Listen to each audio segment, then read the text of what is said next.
Happy afternoon. Happy afternoon చెప్పండి.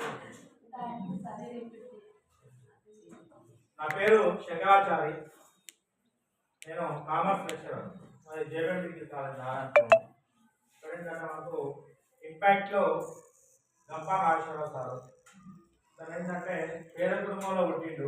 పేద కుటుంబంలో పుట్టి అందరినీ కూడా పేద కుటుంబంలో ఉండకుండా ఆ విధంగా చనిపోకుండా ఉండాలనే ఉద్దేశంతో అతను డెవలప్ అయ్యి మోటివేషన్ క్లాసులు ఇచ్చుకుంటా మమ్మల్ని కూడా మోటివేటర్గా తయారు చేయడానికి మోటివేటర్గా తయారు చేసిండు. కాబట్టి మాకు ఇంపాక్ట్ మోటివేషనల్ సర్టిఫైడ్ ట్రైనర్గా మాకు సర్టిఫికేట్ ఇవ్వడం జరిగింది. అందులో భాగంగా ఈ గవర్నమెంట్ స్కూళ్ళలో వెళ్ళి ప్రైవేట్ స్కూల్ అయితేనేమో వాళ్ళు డబ్బులు ఇచ్చి మోటివేషన్ క్లాస్ అనేది చెప్పించుకుంటారు. ఇక్కడ గవర్నమెంట్ స్కూళ్ళల్లో చెప్పించుకోడు కాబట్టి మీకు సేవ చేయాలన్న ఉద్దేశంతో మమ్మల్ని పంపించడం జరిగింది.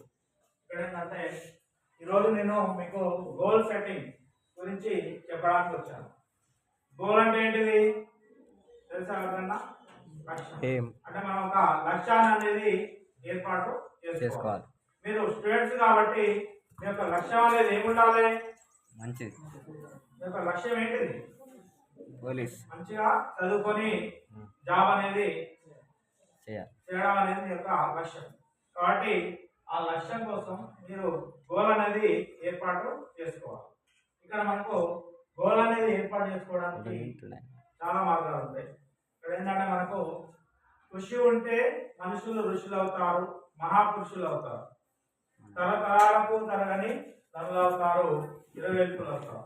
అదేవిధంగా no man born genius made genius అంటే ఎవరు కూడా పుట్టుకతోటి ప్రతిభావంతులు అవుతారా? ప్రతిభావంతులుగా ఉంటారు. ఎవరు కూడా ప్రతిభావంతులు ఏమవుతారో తయారవుతారు. అంటే no man born genius made genius అంటే ప్రతిభావంతులు అనేది తయారు కాబడతారు. ఎవరు ప్రతిభావంతులు అవుతారు? విద్యార్థి. ఎవరు పడితే అవుతారా? కాదు. అంటే మామూలు మనిషి ఒక ఋషి కావాలన్నా కానీ లేకపోతే ఒక వ్యక్తి ప్రతిభావంతుడు కావాలన్నా కానీ వాళ్ళకి ఏముండాలి? ఒక గోల్ అనేది ఉండాలి. గోల్ అనేది ఉన్నప్పుడు మాత్రమే వాళ్ళు ఏం చేస్తారంటే ప్రతిభావంతులు కానీ లేకపోతే మామూలు వ్యక్తి ఒక ఋషిగా తయారు కావడానికి వీలనేది ఉంటుంది. కాబట్టి ప్రతి వ్యక్తికి ఏముండాలి?